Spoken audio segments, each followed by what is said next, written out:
Assalamu alaikum wa rahmatullahi wa barakatuh.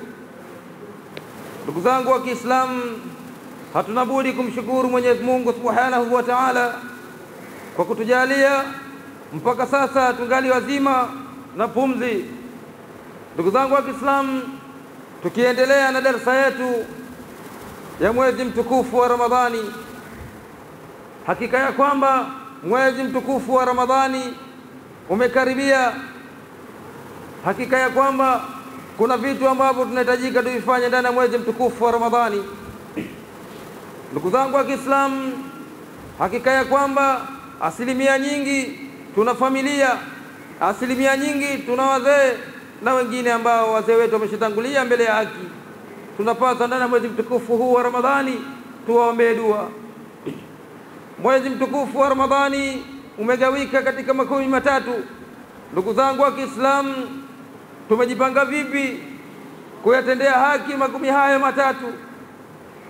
Hakika ya kwamba mwezi mtukufu wa Ramadhani unapokaribia, watu wengi sana tunashindwa kutambua nini maana ya kuifunga Ramadhani. Kwa hiyo ndugu zangu wa Kiislamu, mada yetu kuu itakuwa ni kuzungumzia mwezi mtukufu wa Ramadhani.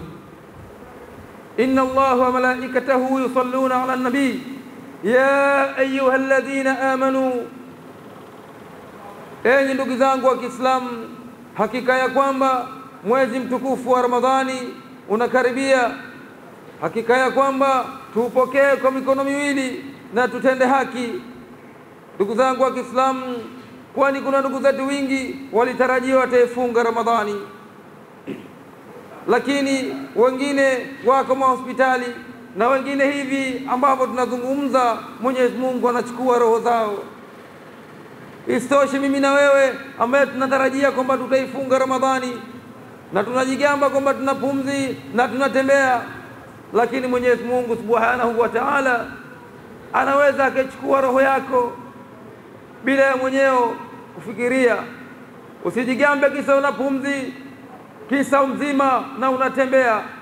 Tambua kuwa Mwenyezi Mungu sekunde chache anaweza akachukua roho yako. Kwa hiyo ndugu zangu wa Kiislamu, tunapaswa tutambue na tufikirie jinsi gani tutakavyoweza kuifunga Ramadhani.